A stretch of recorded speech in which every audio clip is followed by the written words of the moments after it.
Ya, assalamualaikum teman-teman. Jadi sebelum teman-teman ngupload atau jual karya teman-teman ke Shutterstock, ada baiknya jika teman-teman tahu terlebih dahulu file apa aja sih yang diterima di sana. Jadi di video kali ini saya bakal ngejelasin ke kalian file apa aja sih nanti yang diterima di Shutterstock. Soalnya di awal-awal jadi kontributor di Shutterstock itu penolakan karya saya itu bukan pada kualitasnya, tapi justru kesalahan format yang saya kirim. Nah, awal-awal waktu jadi kontributor di Shutterstock, saya tuh ngirim file JPEG ke sana. Maksud saya file PNG. Nah, di mana Shutterstock tuh nggak nerima file berupa format PNG.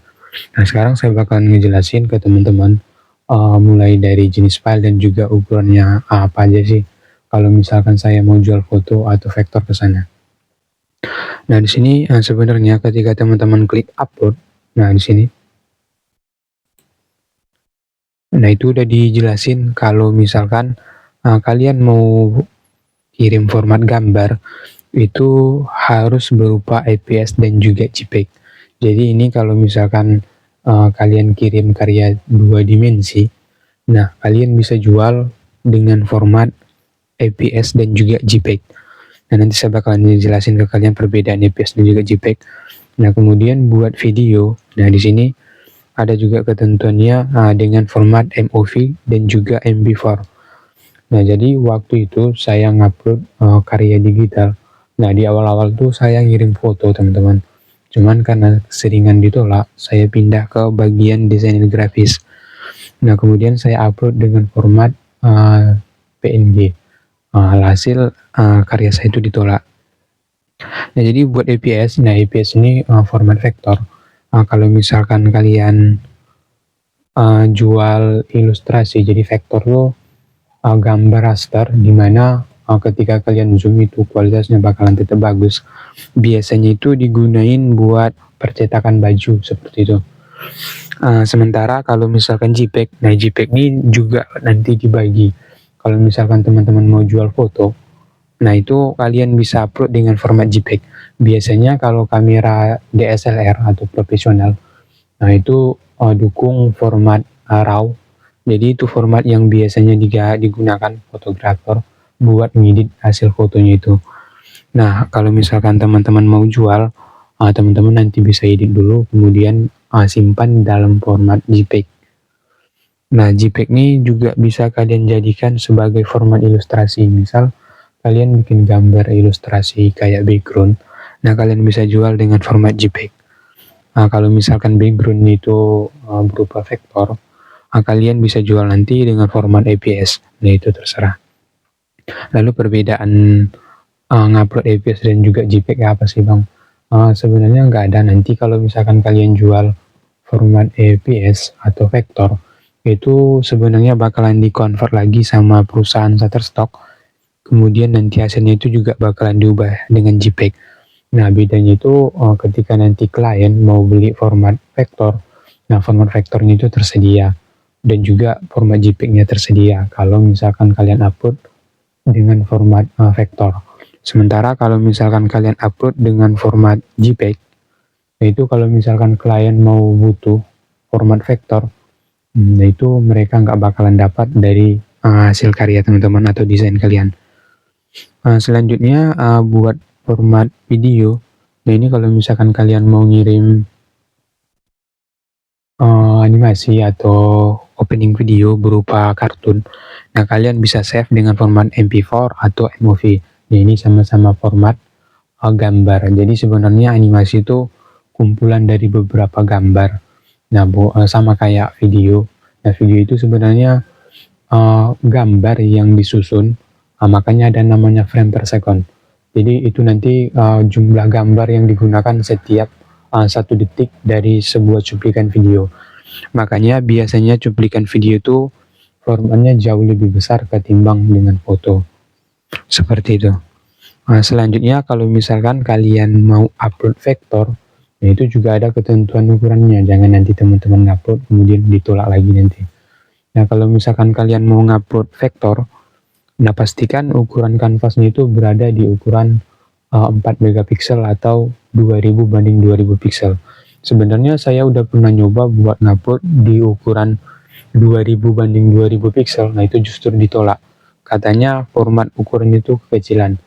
Kemungkinan format 4 megapiksel nih buat ukuran desainnya. Jadi buat aman ya teman-teman, nanti bisa upload di ukuran 4000 banding 4000 pixel. Nah itu buat amannya kalau misalkan buat ukuran kanvasnya. Sementara buat JPEG, nah itu kalau misalkan kalian mau bikin persegi, kalau misalkan buat background, kalian nanti bisa bikin di ukuran 4K. Nah 4K itu ukuran sekitar 3880 kalau nggak salah, banding 2000 sekian. Nanti teman-teman bisa cari ukuran 4K itu berapa. Atau teman-teman nanti juga bisa jual dengan banding 4 banding 3 di ukuran 4000 banding 3000 pixel. Nah itu sekitar 13 megapiksel. Atau teman-teman nanti juga bisa jual dengan format dengan ukuran 6000 banding 4000 pixel. Nah terserah mau bentuknya portrait seperti ini atau landscape yang kayak gini.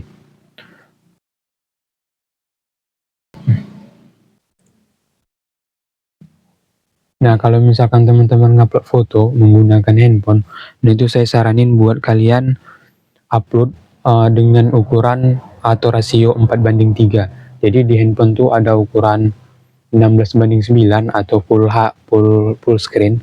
Kemudian ada ukuran 1 banding 1. Ada lagi ukuran 4 banding 3. Nah, saya saranin buat kalian tuh gunain yang 4 banding 3. Soalnya resolusi paling tinggi di kamera handphone tuh justru ukuran 4 banding 3. Jadi nanti teman-teman jangan sampai salah paham kalau misalkan full screen itu versi terbesar dari layar handphone atau kamera. Itu justru salah. Soalnya kalau misalkan kalian bikin di bagian full screen, nah itu justru gambarnya itu dipotong teman-teman. Jadi hasilnya itu bakalan pecah dan kemungkinan besar penolakannya itu jauh lebih besar ketimbang kalian gunakan 4 banding 3. 4 banding 3 itu sekitar 12 megapiksel, makanya 13 megapiksel. Nah makanya sekarang kamera tuh kebanyakan di ukuran segitu. Kalau misalkan kamera yang 200 megapiksel itu sebenarnya lebih ke jumlah titiknya doang yang ditambah. Biasanya rasionya itu sama 4 banding 3. Nah selanjutnya kalau misalkan kalian bikin ilustrasi atau animasi, misal di Vipa Clip atau di Rock Animator, nah kemudian kalian mau jual ke Shutterstock, nah pastikan FPS-nya itu tetap atau jangan ada perubahan pada FPS-nya pada saat nanti teman-teman save. Soalnya dulu waktu saya bikin animasi di Vipa Clip, nah itu sering penolakan karena FPS-nya itu ganti-ganti dari 25 kemudian ganti 20, nah seperti itu. Nah itu bakalan ditolak.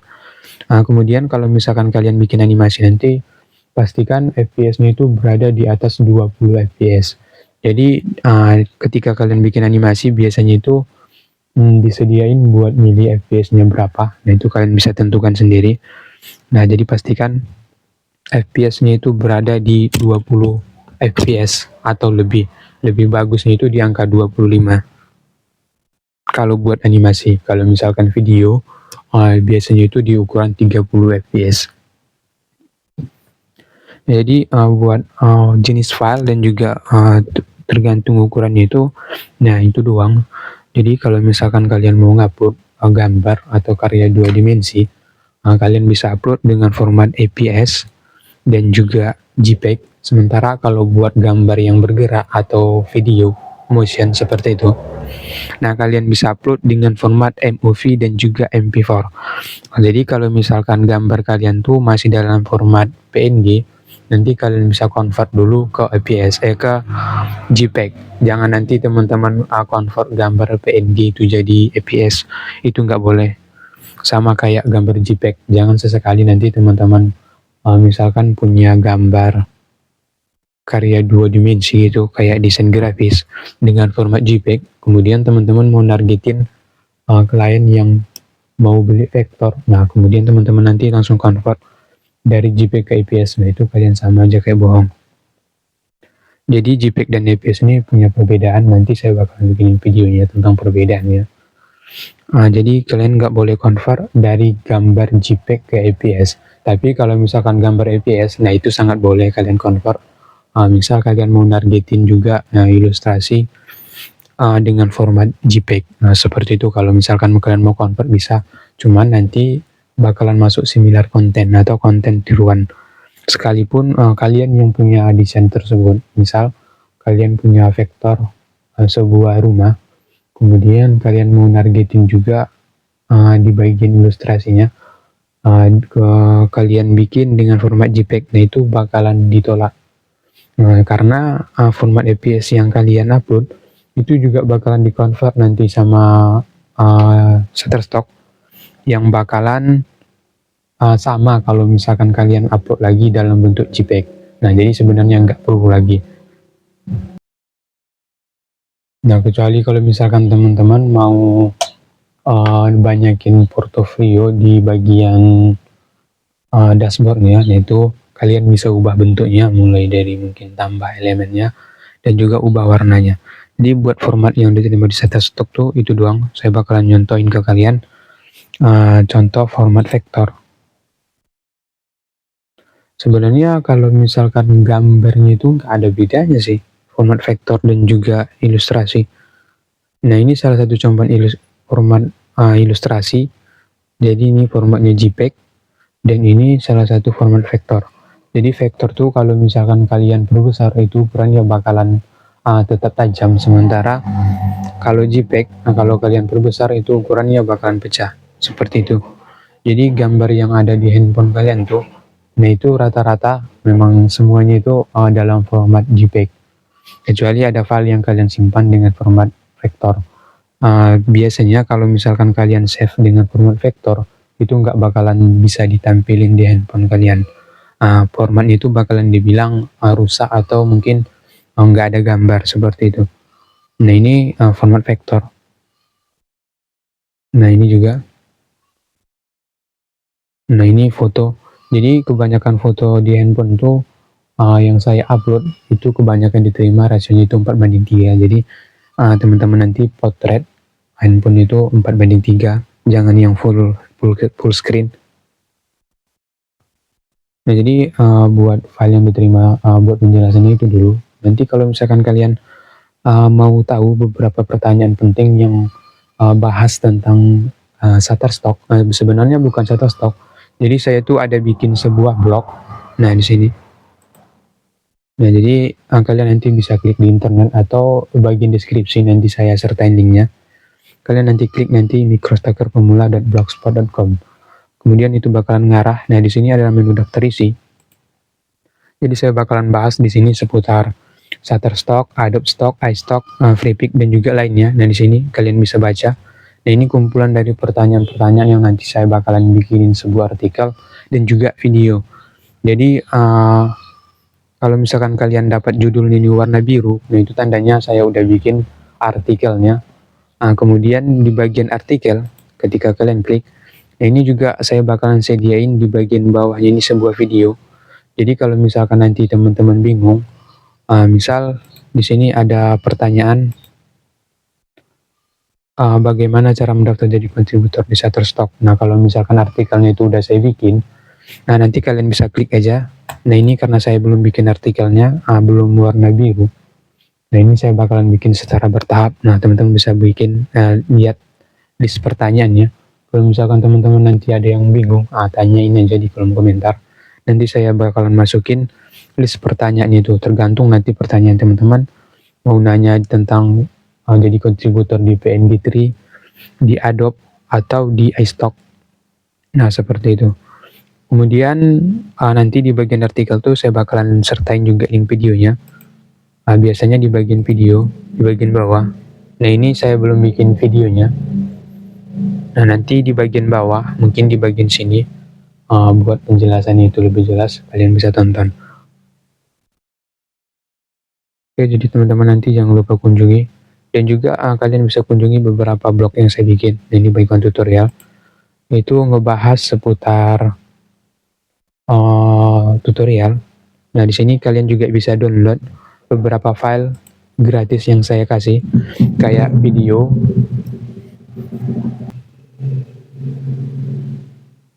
Nah, jadi di sini di bagian menu download, saya itu udah sediain beberapa file gratis yang bisa teman-teman download, mulai dari file 3D.